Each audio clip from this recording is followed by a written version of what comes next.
More than any other time in history, we're all connected in our information tunnel. And the world is a lot and in turmoil. But our jobs is here to support and amplify the growth industry behind the advances in sustainable practices and storytelling. Nothing has been more challenging and rewarding than watching the EMA IMPACT Summit grow. We have had so many amazing guests throughout the years, but nothing that matches what we are about to experience today. Let's get started with our day.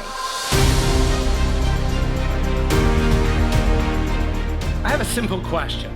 Could entertainment fix the climate? With Love, my last show for Amazon, we were an industry leader in behind-the-scenes sustainability. The stories that we tell, I think it's important because this is a reflection of who we are and the seed of who we want to be. It is our huge honor this morning to celebrate the 20th anniversary of the very first EMA Green Seals being presented at the annual EMA Awards in 2004.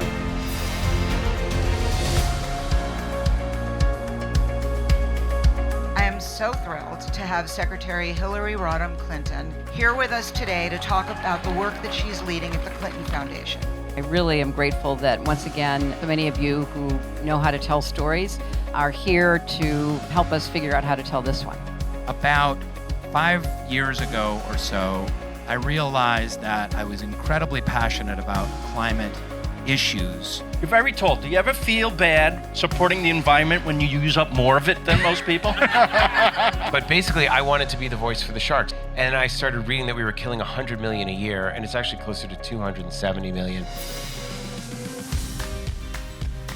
Toyota continues exploring a variety of solutions, both for our customers and for the many societal challenges that we've talked about here today. And so our goal is to find those solutions that allow everyone to contribute to carbon reduction, not next year, not next month or next week, but starting today.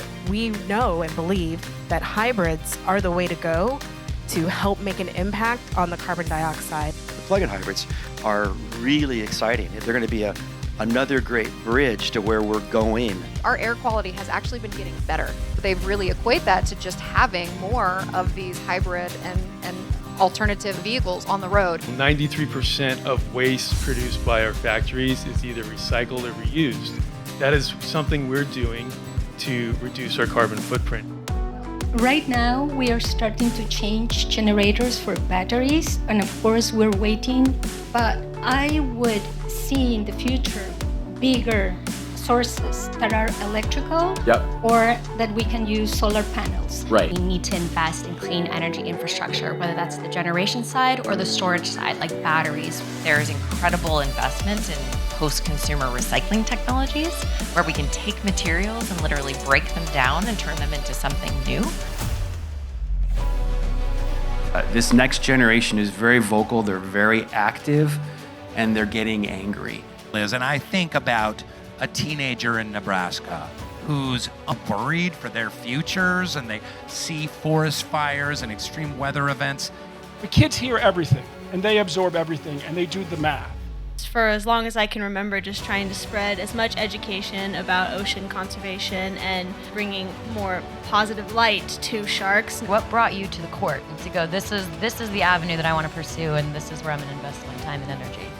This belief that I was raised with in my community that if you care about something, you fight for it. If something's right, you fight for it. If you care about the land, which we see as a fellow family member, you would take care of it. And I just want to protect our environment and especially our beaches. I'm a lifelong environmentalist. I see the need to decarbonize our transportation, actually working now at LA Metro and helping green initiatives there. How in the world would you imagine the work that Treywater does in a Fortnite island? Because I have two teenager boys, and they did a mock-up, and I said, oh, it is actually really cool. If we can get kids to take action based on what they're learning, and that's I think, where we want to be. The reality is that what will be behind 100 years from now will normally be our art, our music, and to some degree, something to leave for another generation to to show them that somebody fought. Every plan we make, let's make it for 7 generations. Well, let's talk about planetary health. Can you explain what planetary health is? But there's a larger paradigm called planetary health, which is like, hey, we're all part of one grand organism. Well, we have to realize we have gone through 2 eras, the industrial era and technological era. And now we have a new climate era. In this new climate era, we have to fix everything that the industrial era and the technological era has done. Everybody get out there and garden. That is my advice. Do what you can to put more plants, and we will then reduce the amount of carbon in the atmosphere. In order for us to fix problems, we have to have a dream of what we're aspiring to. And for us, we call it eco-equity because we see the problems over there.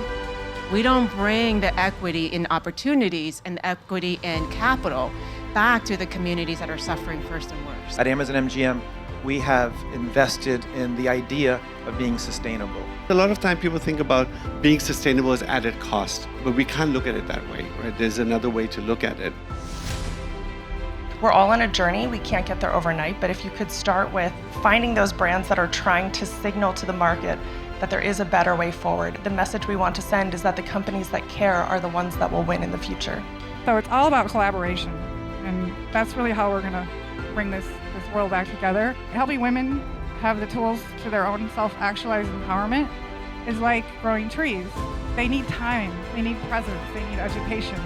Even in the last 2 years since I've been here, to me what seems like it's really changed is people are coming to us saying like, hey, how do we make this carbon neutral? How do we reduce our emissions? Understanding that people in business want to do the right thing for their own lives. I think that that's a really different lens to look at things. People change because of who they know, not necessarily because of all of the facts pointing them to do something differently. So I'm about building those relationships. And who's running the corporations? They're people. Exactly. They have kids, they've got families. Let's everybody do better, and let's have everybody move in a way that's going to benefit society as well as becoming, more successful for your board members or the bottom line. I see a lot of hope in the way that people are not beaten down, they're resilient. No matter how hard it is out there, we're not going to give in or give up.